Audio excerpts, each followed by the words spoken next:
Dans ce nouvel exercice créatif, je vais vous expliquer, parce que c'est un sujet super important, comment faire tourner la trotteuse d'une montre. Bah oui, c'est un sujet important. Alors l'objectif c'est ça, c'est à partir d'un dessin ou bien d'une photo de montre, de pendule, et bien créer cette animation où vous avez la trotteuse qui tourne, qui tourne, qui tourne et qui marque chacune des secondes.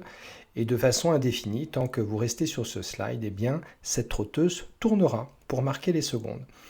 Alors, vous connaissez le principe de ce site tuto powerpoint.fr. Je vous montre l'objectif de faire tourner donc cette fichue trotteuse et puis je vous explique en repartant de zéro. Et comme dans toutes les animations que je vous propose, eh bien, il faut distinguer le premier travail qui consiste à construire le matériel et ensuite la deuxième partie du travail qui consiste à animer ce matériel. Alors, dans le matériel dont nous avons besoin d'une image de montre. Alors vous pouvez utiliser, si vous avez PowerPoint 365, la fonction icône, insertion icône, et dans la barre de recherche, eh bien, vous saisissez le mot montre par exemple, donc on va reprendre la montre que j'ai utilisée. Si vous n'avez pas la version 365, il vous suffit d'aller sur Google Images et de récupérer une montre, soit une photo, soit un dessin. L'avantage des icônes PowerPoint, c'est qu'elles sont gratuites, libres de droit, elles sont 100% nettes.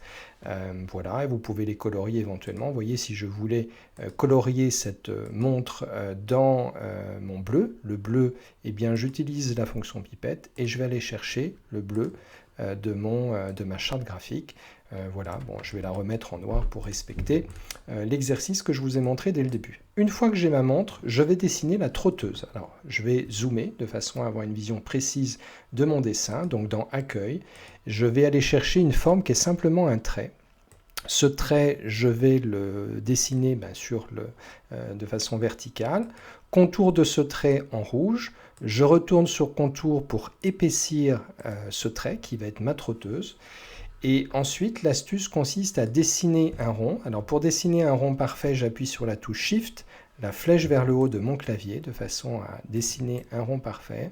Je positionne ce rond sur le rond de ma montre. Je le réduis de façon à être pile poil sur la bonne taille. Je positionne ce rond exactement au même endroit. A priori, on est bon. Je vais enlever le remplissage et je vais grouper à la fois mon cercle que je vais repositionner exactement au bon endroit et ma trotteuse. Je vais donc les grouper, hop, et ensuite je vais apposer une animation jaune de rotation. Voilà, et ma trotteuse va pouvoir tourner. Alors là, elle tourne en 2 secondes. L'idée, c'est qu'elle tourne en 60. Tout simplement, il y a une limite donnée par Microsoft, c'est que je ne peux pas faire durer un effet plus de 60. Vous voyez, si je mets 60, c'est 59 secondes maximum, mais c'est pas grave, ma trotteuse va faire un tour en 59 secondes. Dans l'animation, je vais mettre cette animation avec le précédent. On va voir si ça fonctionne, mais a priori, il n'y a pas de souci.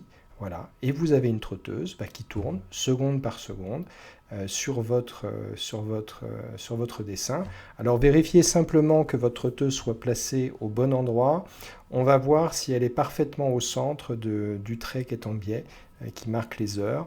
A priori, ça a l'air correctement configuré. On va voir si voilà, c'est pas tout à fait au centre, mais on va dire que c'est correct. Et vous pouvez, si vous le souhaitez, ajouter pour masquer un petit peu la petite imperfection qu'on a vue, mais vous voyez qu'elle est très légère.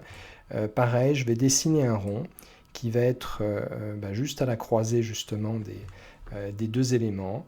Ce rond, je vais le mettre en rouge et puis en remplissage rouge par exemple. Voilà, donc ça pourrait donner ceci, peut-être qu'il est un peu grand. Bon, après c'est à vous de voir pour des raisons esthétiques où est-ce que vous le placez exactement. Utilisez pour un déplacement vraiment optimal les flèches de direction de votre clavier d'ordinateur en appuyant en même temps sur la touche CTRL, donc CTRL plus les flèches, et vous aurez ainsi des déplacements au pixel près, ça sera beaucoup plus précis.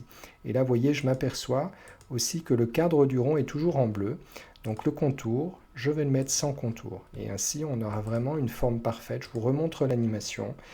La trotteuse qui tourne, qui tourne, qui tourne. Et dans ce petit rond au centre, je pense que c'est la meilleure option graphique. Voilà, maintenant vous connaissez le principe, c'est à vous de jouer. Reprenez pas à pas les étapes de cette vidéo. Faites des arrêts sur image pour être sûr de ne rater aucune étape. Et puis la bonne nouvelle, c'est que maintenant, puisque vous avez visionné cette vidéo, vous serez capable d'animer des trotteuses de montres ou de pendules.